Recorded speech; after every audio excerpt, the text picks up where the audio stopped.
De retour dans le 22 minutes, toute l'actu vue du Sud. Voici les titres de ce nouveau journal. Les intempéries frappent le département de l'Hérault et celui du Gard. Les deux sont placés en vigilance orange ainsi que l'Aveyron. L'équivalent de 1 à 2 mois de pluie sont tombés par endroits. La SNCM va-t-elle déposer le bilan? C'est en tout cas la seule option avancée par les actionnaires et la direction. La compagnie maritime semble donc condamnée au redressement judiciaire. Et puis les notaires étaient dans la rue aujourd'hui. Ils ont manifesté un peu partout en France et notamment à Marseille et Montpellier. Les notaires protestent contre la réforme des professions réglementées.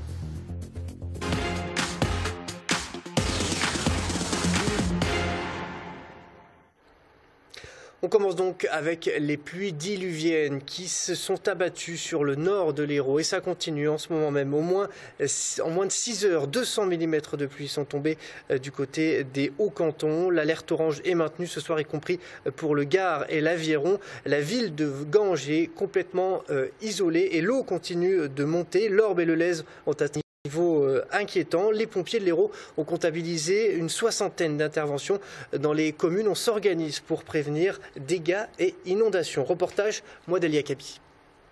De mémoire de météorologue, on n'avait pas vu ça depuis un bon bout de temps. En quelques heures à peine, il est tombé plus de 200 mm sur les hauts cantons de l'Hérault, soit autant qu'en 3 jours lors du dernier épisode. Alors forcément, il faut rassurer. Pour l'instant, les orages vous laissent à l'écart, donc on refait un point si les choses évoluent défavorablement, mais pour le moment, là, est plutôt à l'abri des orages. Cette filiale de Météo France travaille en collaboration avec les communes. Le but, les informer en temps réel des conditions météorologiques et anticiper les pics de précipitations. Depuis la matinée et fin de matinée, c'est la zone de l'agglomération montpelliéraine qui nous inquiète. Donc là, on le voit, c'est la zone de Juvignac, Saint-Georges-d'Orques, Grabel, où on a déjà par endroits des choses qui atteignent 179 mm. Et effectivement, sur le terrain, la mousson est déjà en crue depuis des heures. La ville de Grabel a d'ores et déjà installé des barrières sur les routes à risque. Jean-Pierre Olivares fait les 100 pas depuis déjà des heures et garde l'œil grand ouvert. Depuis ce matin, je tourne un peu sur tous les sites un petit peu où il y a des craintes, c'est-à-dire ici, à la source de la vie, chemin de la Grave où l'eau continue de monter encore il y a 1 heure. Voilà, on est en surveillance totale avec les services techniques et la police municipale. La ville est pour l'instant toujours sous vigilance orange, du moins jusqu'à demain matin, 6 heures. L'alerte pourrait être reconduite pour la journée de demain. Voilà, et sachez qu'une femme a perdu la vie ce soir à cause de ces intempéries. Elle a été retrouvée noyée sur les berges du Dourdou à Narnac dans le sud du département de l'Aveyron. Dans l'actualité également aujourd'hui, la question de l'avenir de la SNCM. Hier, les actionnaires et les représentants des salariés étaient réunis en préfecture autour du médiateur nommé par le gouvernement. La direction devait dévoiler son projet pour l'entreprise, mais une fois encore, c'est l'hypothèse du redressement judiciaire qui a été avancée. Les précisions avec ce reportage de Marguerite Kirk. 6 heures de réunion pour finalement en rester au même point. Alors que la direction devait présenter ses projets pour l'entreprise, Olivier Dill a rappelé sa préférence pour le redressement judiciaire. Y a-t-il beaucoup d'autres solutions? Puisque finalement, les solutions sur lesquelles on travaille quelque part, c'est de dire est-ce que l'État pourrait renationaliser l'entreprise? Est-ce que des actionnaires pourraient être garants à hauteur de 200, 300, 400 millions? Bon, je pense qu'à un certain moment, on doit retrouver un certain sens des réalités. Le principal actionnaire, Veolia, et l'État estiment que le redressement judiciaire est la seule façon pour la compagnie de se soustraire aux 440 millions d'euros d'aide que la Commission européenne lui demande de rembourser. Mais pour les syndicats, aller au tribunal de commerce signifierait le démantèlement de la SNCM.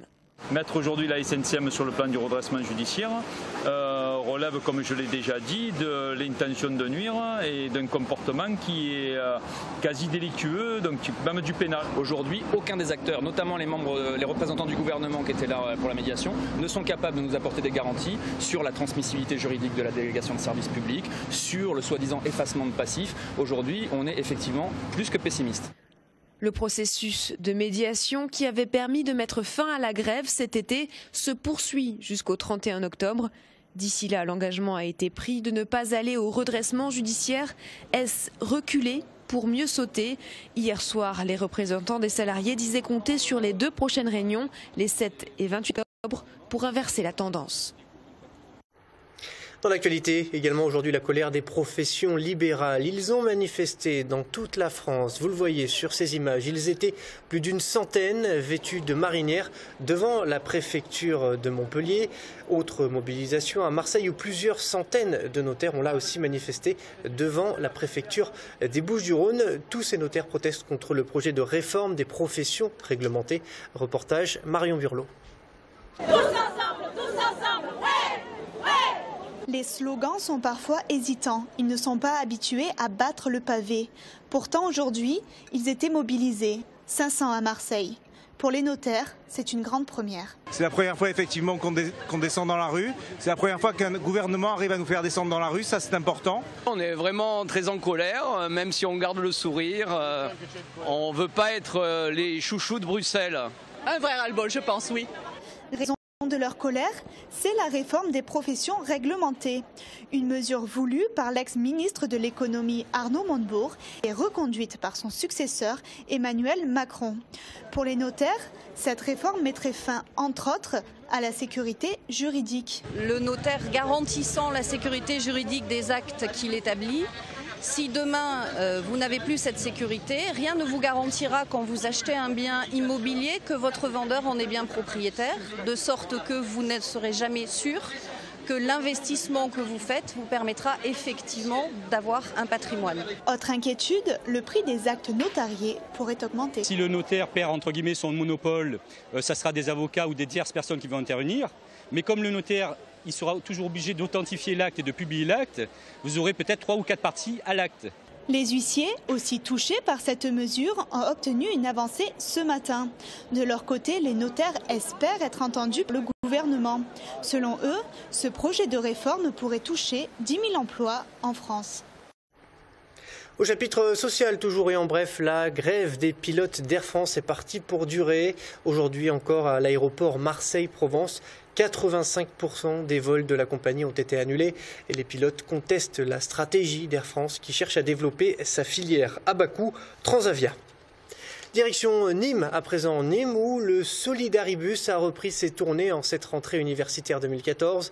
Créée par le Secours populaire gardois, cette épicerie solidaire ambulante vient tous les mercredis distribuer un colis de denrées de première nécessité aux étudiants de la faculté de Nîmes. L'an dernier, 191 jeunes gens avaient bénéficié de cette aide. Olivier Michel. Amélie a 20 ans, est étudiante en 3e année d'art appliqué, mais si elle se rend ce mercredi à la faculté Vauban, ce n'est pas que pour étudier.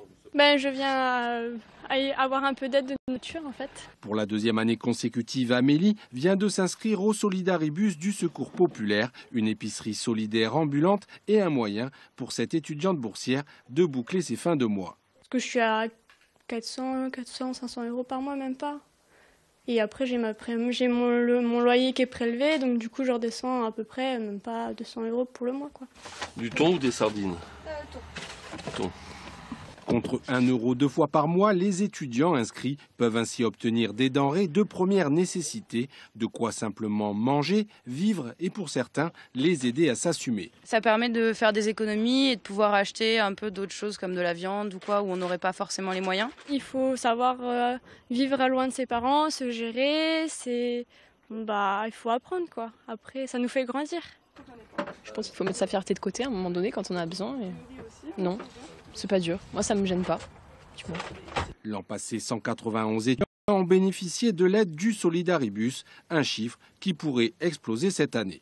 L'an dernier, à la même époque, on avait commencé le 10 septembre, je crois. On avait 2 étudiants et la semaine dernière, on en a eu 15. Donc, on voit que la précarité étudiante augmente. Une population qui va venir grossir, le nombre global de bénéficiaires de l'aide du Secours populaire en hausse cette année de 15%. Aujourd'hui, c'était la journée nationale du sport scolaire. L'Union sportive d'enseignement privé et la Ligue de l'enseignement organisaient une matinée sportive dans 4 établissements marseillais. L'occasion d'inciter les élèves de primaire à faire du sport et pourquoi pas à trouver comment occuper nos bambins le vendredi après-midi pendant les activités périscolaires. Sidonie Canetto. Voilà, super. Encore. Encore, je te tiens. Pas facile de dompter ce gros ballon. Il fait partie de l'activité cirque, un moyen de travailler son équilibre, maîtrise de son corps et de dépasser ses limites. On travaille la persévérance et en espérant qu'ils reportent ça ensuite à l'école et dans toutes les activités scolaires et de tous les jours. Voilà. Les 1200 enfants participant à cette matinée sportive ont pu découvrir de nouveaux sports et surtout s'échapper des salles de classe. Ça nous plaît parce que le sport ça nous motive, ça nous encourage, voilà un peu de tout. C'est bien en plus le sport, moi j'aime bien, on s'amuse, c'est mieux que l'école. On peut faire plein de bonnes choses en plus. On découvre des sports, on peut retrouver des copains, des maîtres. Et au lieu de travailler, on fait du sport, c'est trop bien. Certains des enseignants présents sont licenciés UCEP, ce qui leur permet d'organiser des tournois inter-écoles et pourquoi pas d'encadrer aussi les activités périscolaires le vendredi après-midi. On a fait un appel aux enseignants licenciés qui veulent encadrer des activités le vendredi après-midi et qui peuvent donc, s'ils le veulent, proposer, animer des ateliers sportifs auprès des enfants. Pour l'heure, les candidats restent peu nombreux, mais l'appel est récent. Une chose est sûre, les enfants sont unanimes.